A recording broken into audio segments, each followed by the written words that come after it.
For my audience, welcome. Thank you very much for joining us. We'll give you just a brief of what this panel is about. Like has been explained, it's about the impact of digital marketing right now, influencer and content creators. Some take on offense being called influencers. So now we've pegged a new name for them, content creators. They're creating content about different topics, and the impact it has converting from content into making an impact, into bringing in the conversion or bringing it into visitors for tourism, for example. All right, so the content creators in different fields, the others who do cooking, the others who do fitness, lifestyle, etc., etc. Today we're going to focus on tourism. Have you ever seen a content creator do a video or a reel about a certain place and made you feel like, I want to go there, and then you actually went to that place? That was conversion, my friends. That right there is conversion.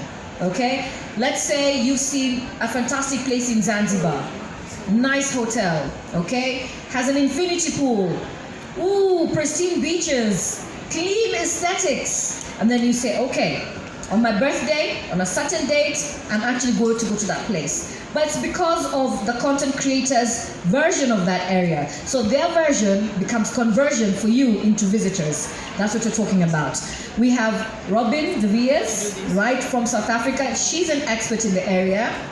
We have Diana. She's a lawyer, but also a travel blogger, also another expert in the area who does travel tourism for the fun of it. She prefers it better to the courtroom. And then we have Arjav. Arjav, he's done production, but also he is invested in tourism, not just for the Kili Fair. He has numerous productions. Most of the camps and the lodges actually use his services. So we want to see that conversion. And then we have you, our audience. And some of them are content creators. Now, my name is Baby Kabai, the host of this panel discussion. I am honored to be here with you. This is a topic that we created with Kili Fair, with Lisa. She's right there at the back. Hi, Lisa. I created this one because of bringing in the influence of how much social media is making an impact. All right, so that's how it all started. So it's not perfect, we are getting there. But this year we have used social media so much as Kili Fair, and you see the conversion. We actually have seen the conversion. So we said, let's talk about it and let's hear what everyone has to say. With that said, let me introduce my panel. I have Arjav Vyas. He's the founder of Merit Concept, Arusha's leading creative agency specializing in photography, video production, and digital marketing for Tanzania's hospitality and tourism industry. But also, Arjav is an active collaborator with the Tanzania Tourist Board to market Tanzanian destinations to Indian audiences, including a travel show featuring Bollywood celebrities set to air on Hotstar.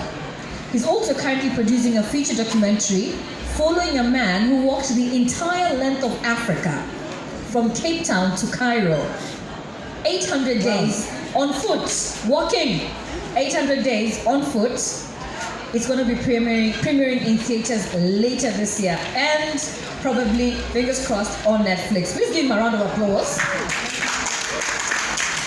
His campaign films for Zanzibar Tourism and Kenya Tourism have collectively won over 20 international film awards.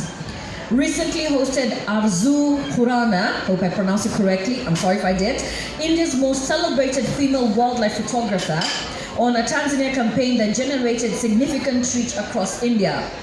Merit Concept, his company, is the official creative partner of Karibu Kili Fair for the 5th consecutive year, documenting the event through photo and video productions.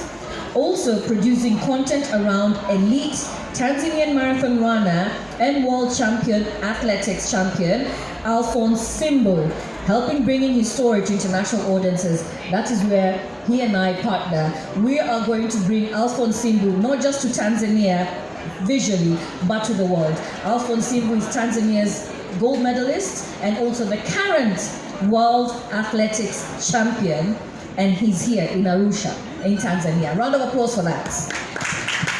We'll be working together with Arjav, all right? And on my right, I call her big, bold, and beautiful, Diana Pinter, known online as lawyer.traveler, with a single L, dreamer, is a travel content creator, influencer, and intellectual property attorney. As a public speaker, she works at the intersection of law and travel, helping both creators and travel brands understand how to protect and use content in a digital world.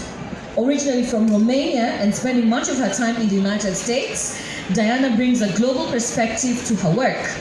She creates content and collaborates with travel businesses across multiple continents, focusing on storytelling and uniqueness that connect audiences with destinations. Her background in law sets her apart in the travel industry of public speaking, where generally she combines creative content with legal expertise. You can follow her journey and reach out to her on Instagram and TikTok at lawyer.traveler.dreamer. Okay? And you can also follow Arjav at Arjavyas. Okay? That is ARGAVVYAS. Yeah, at one word. And you can check me out at Baby Kabae, BABBIE KABAE. That's my handle. And now, Robin, I want you to tell your story. Apparently, you met with Tom and Dominic in South Africa at the WTM, right? Yeah, that's correct. Exactly. And they heard you speak about digital marketing, and that's when they noticed that there's a lack of digital marketing here in most of sub-Saharan Africa, so to speak. I'm not just going to narrow it down to Tanzania because we've got different audiences. Nigeria, stand up. You know, we have South Africa, stand up. We have Uganda, stand up. You know, we have all of that. Tanzania. So there's a lack of it. And there's one line that she said that you or your friend Lisa, who said that if you're not using AI right now in marketing, especially tourism, in the next 5 years, there'll be one or two things. Tell them. One, you'll either be in very good business or out of business. Or out of business. No, not out of business, but you'll be very far behind. Yeah. Very far behind. So welcome all you guys. All right. Thank you. Our topic is content creation, influencer, but I want to look at it from a digital perspective. And please introduce yourself and then start us off because you're definitely the expert in this area. Karibu. So I work for a company called Eco Africa Digital. My colleague or CEO, Lazan, is also here. And we have been in the tourism and marketing industry for over 13 years now.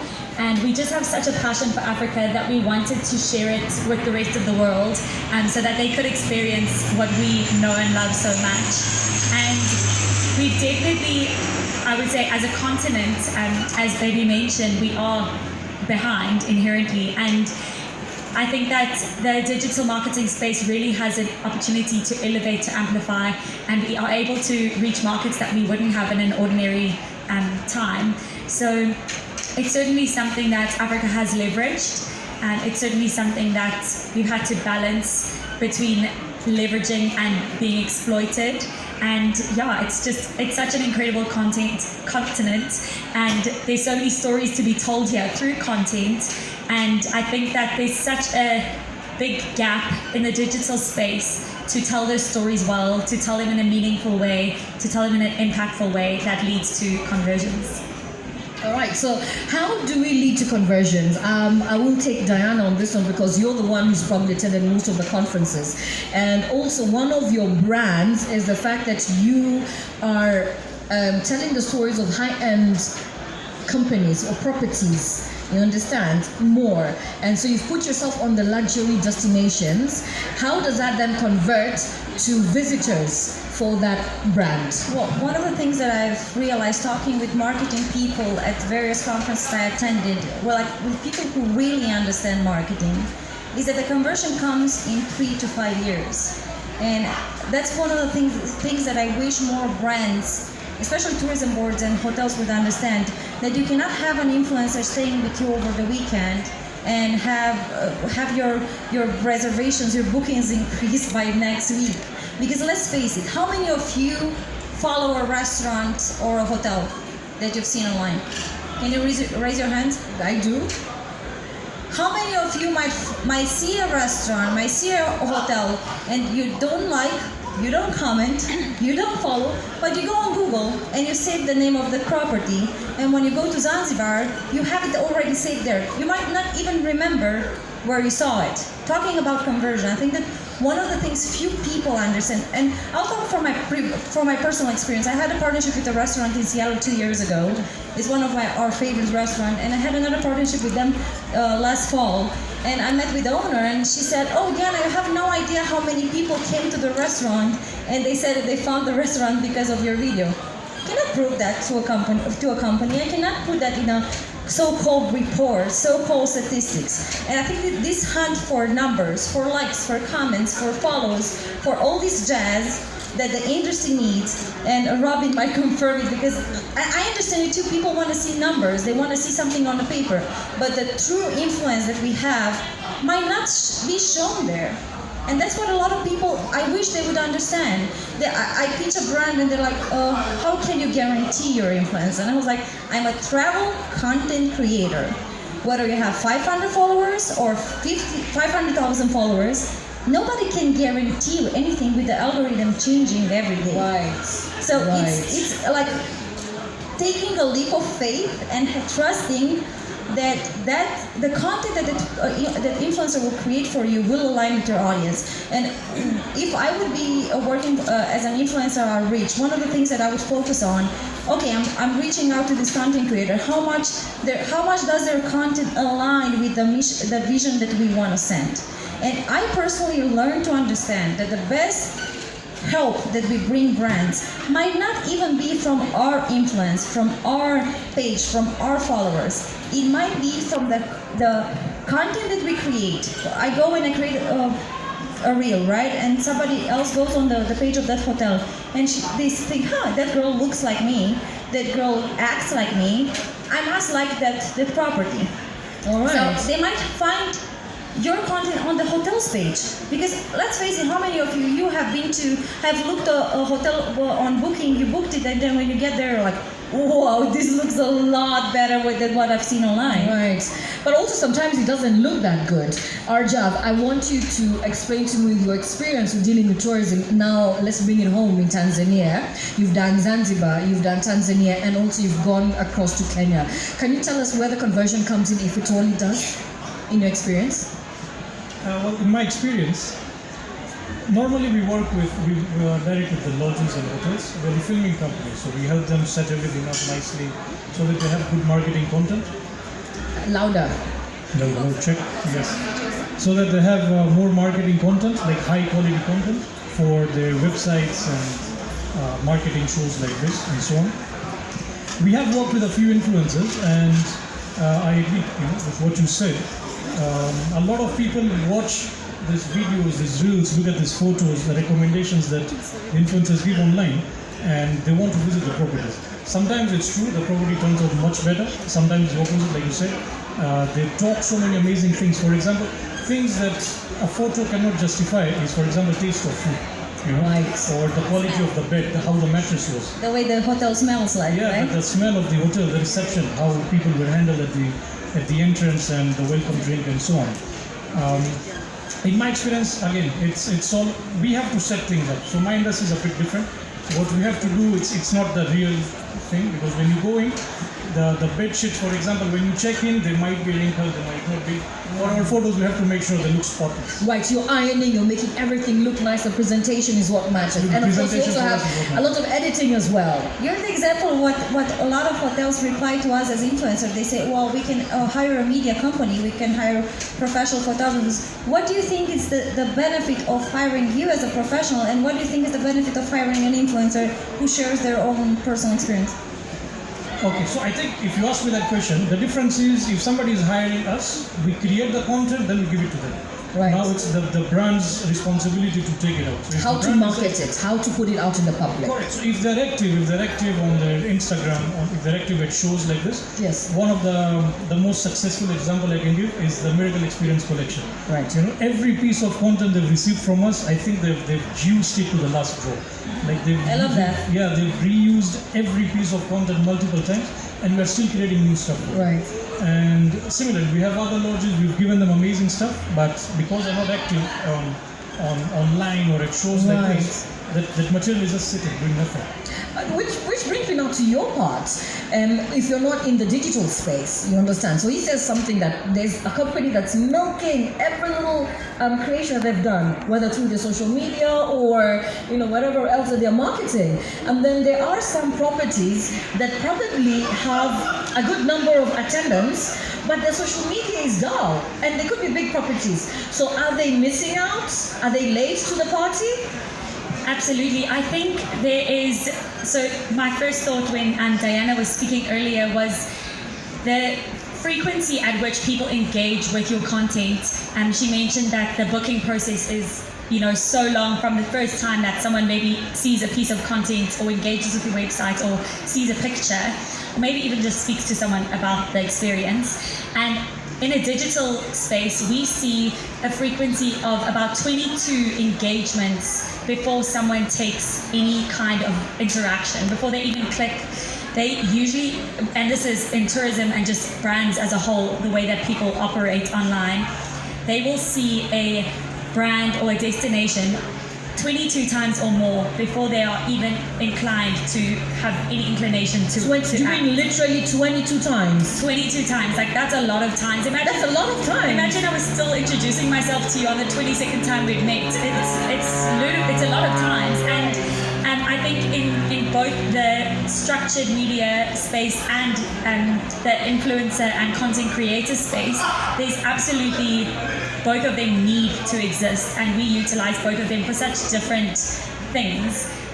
In terms of the curated content, we'll call it, that Arjav does, it's definitely more for your website and to really have like hero shots, that billboards, all these images that you would see all around. That's Arjav's, that's his space, and those images are so impactful and they're emotive, but they maybe don't tell the story to a degree that a content creator can. And then there's also this element in content creation, which is so important in the digital space, and we've spoken in other panels how it bleeds into AI and LLMs, and it's this trust factor of, I can see an image and say, oh, that's stunning and that's beautiful and I would love to go there, but there's an astronomical impact when someone else is saying, I've been there, it was amazing, you should go there as well.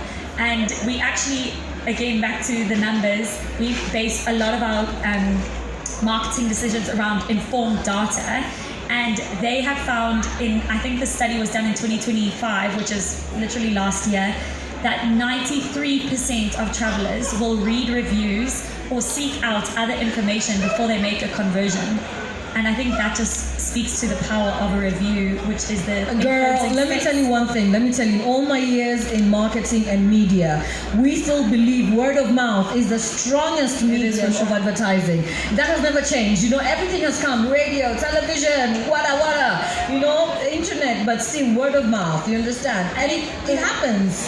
The word of mouth has just taken its life of its own on the internet. I think that's essentially what's just happened. And especially with our AI, what I keep telling at conferences is that with AI coming in so strong, the only thing that will not be able to be replaced is personal experience and authenticity.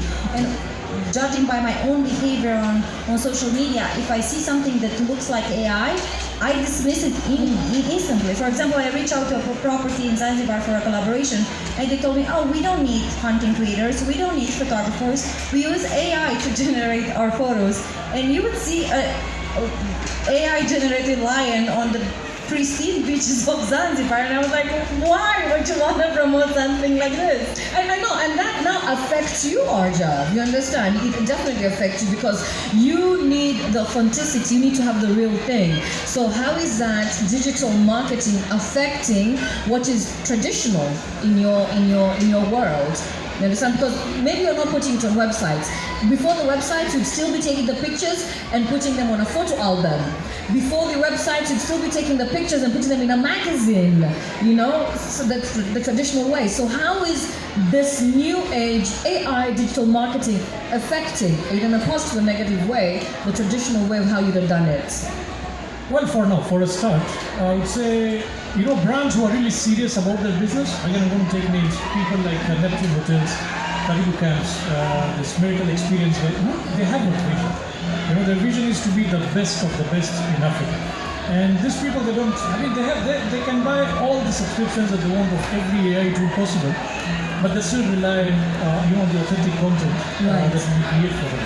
The people that we've seen going more towards AI are probably not the highest end, but people who are just doing business probably just for the sake of or want to try shortcuts. I'll give you an example. If I'm making a video, so recently I was shooting for Neptune Hotels.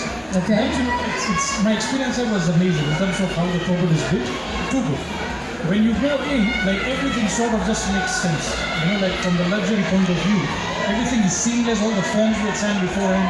As soon as I arrived, everyone knew like, okay, what's my name, what's my dietary preference, which room I'm going to. So we didn't waste any time. It makes you feel special. Absolutely, and that's the luxury experience, right? Right. Yeah, people can build good-looking properties, but this experience is very It's experience that actually sells. human It's a touch. service. Yeah, it's a service, right. So when we went there, when we were shooting the rooms, for example, everything just made sense.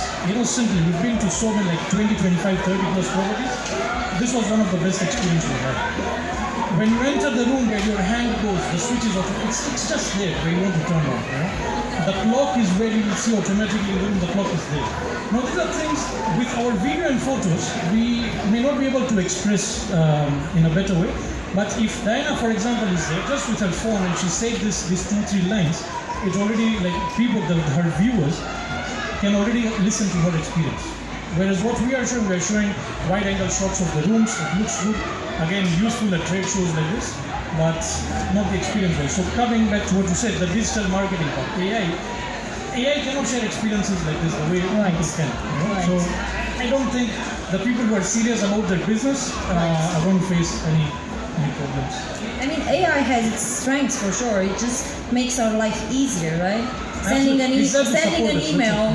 I personally appreciate AI written emails because they are clear and concise. You can tell they are written with AI, but they transmit the message that they want the person, they want me to receive, and it feels good. Yeah, absolutely. It still lacks a personal touch. It does. It does. But not all. You don't need the personal touch all the time. Sometimes you just need a yes or no To get a in a message polite across. way. Right. Or when you want to write a not so nice email, I personally go on AI and say, please this make sound more professional. Please make it sound more polite.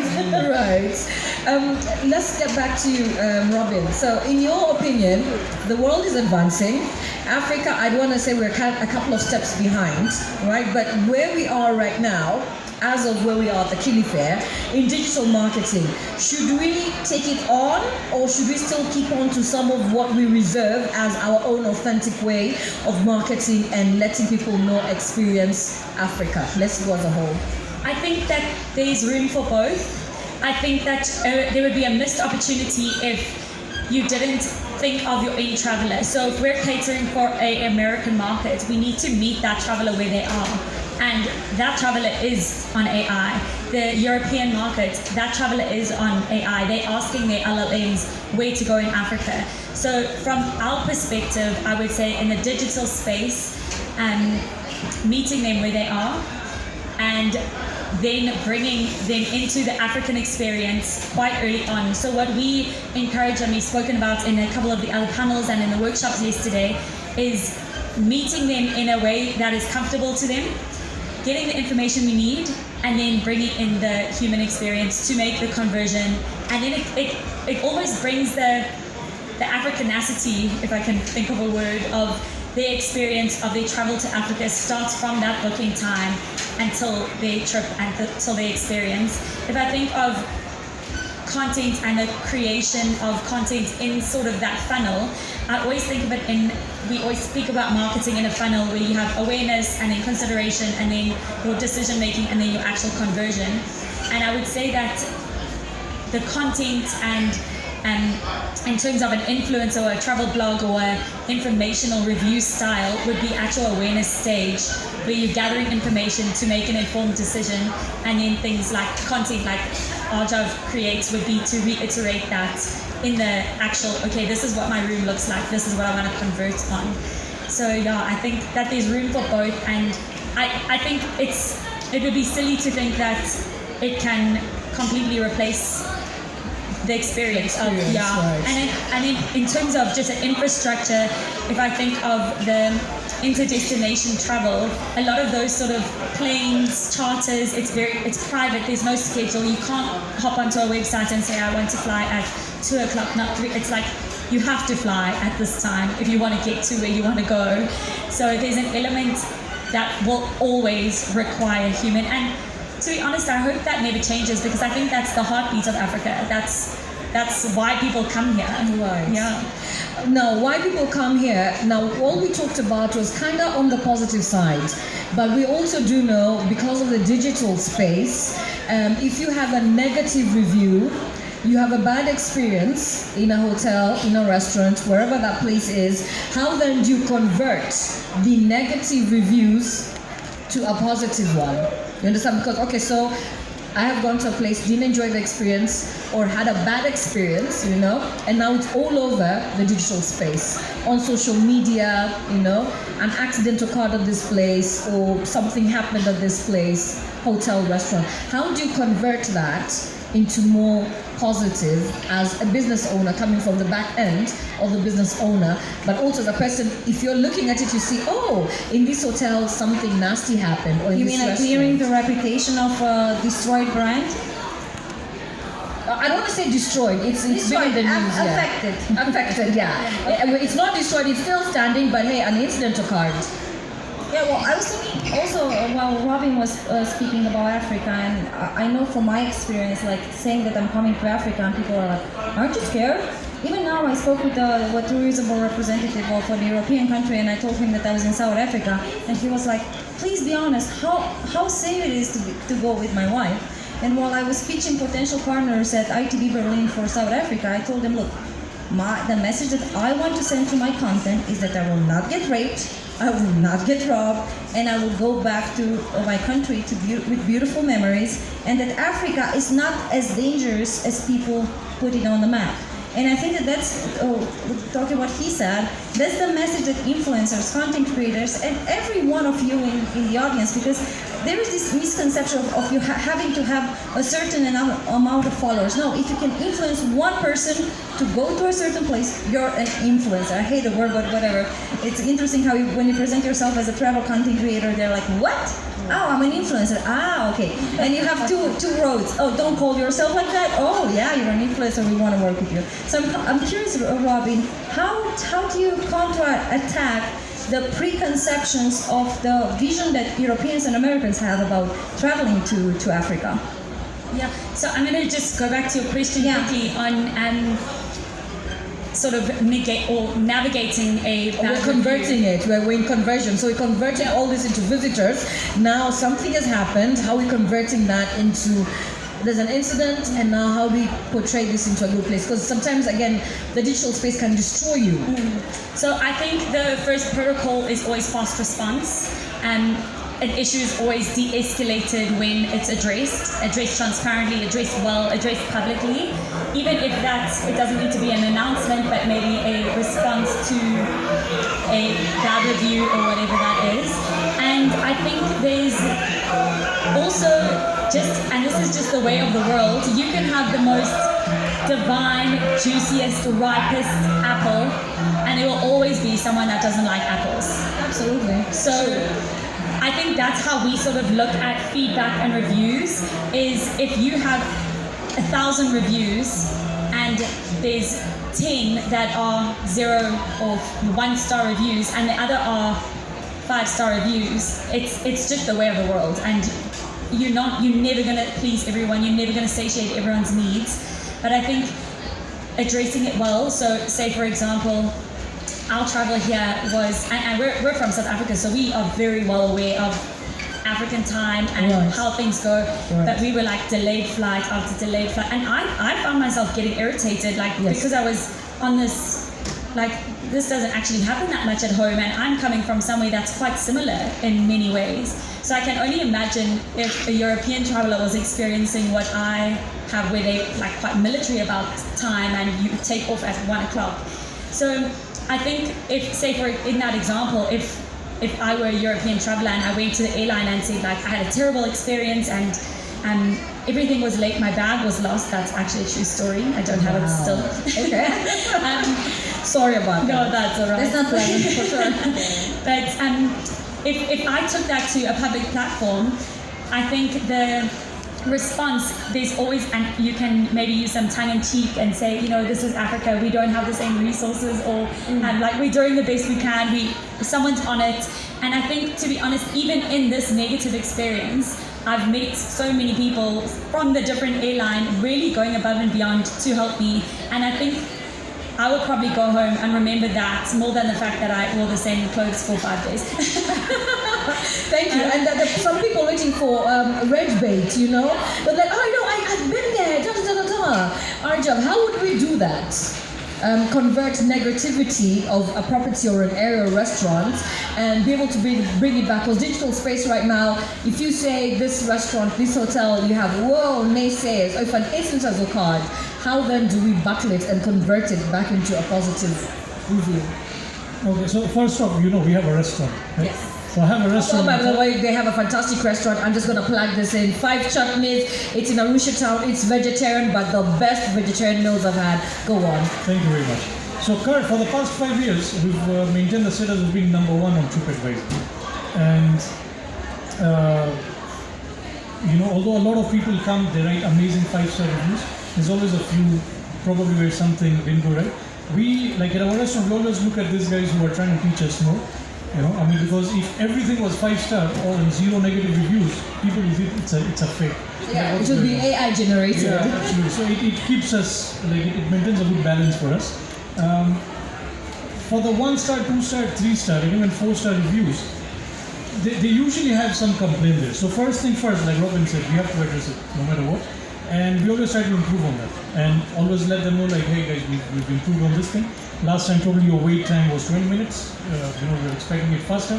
Now we've improved our time. Please give us a try next time and let us know if we can improve even further. If it's something relating to taste, same thing. If someone says maybe this lassi that we ordered, maybe it was too sweet. We're like, okay, probably we like too sweet. A lot of 5-star reviews mention sweet. Next time, let's just ask the customer that would you like it too sweet, mild, spice, like how do you want it, salted? So that's how, I mean, we just learn from it, I would say, and try to turn that negative into. We have some instances where the same people then they come after a couple of months. Right. You know, they see that whatever they addressed has improved, and now they leave a 5-star review. Oh, fantastic. That's a conversion right there. That's a real conversion. I In your think in opinion? 2 ways it can be counted as healthy accountability. That's how you and see a negative review as a way of improving your services. I mean, you have to clean your. For example, in South Africa, we stayed at a very beautiful property. In the room next door, there was a guy who had a prostitute in the room, and they were arguing that we thought that something very, very bad was going to happen. And I was thinking of leaving a bad review based on that, but then I thought, is it the property's responsibility that they allowed somebody to come into the room with a prostitute? I don't know. How can you filter that? I mean, do you have 2 people entering a hotel? Can you stop everybody? Wait, are you registered here? Or how do you avoid that? Right. And sometimes it's not even the fault of, for example, with the restaurant, right? You have a flight that falls into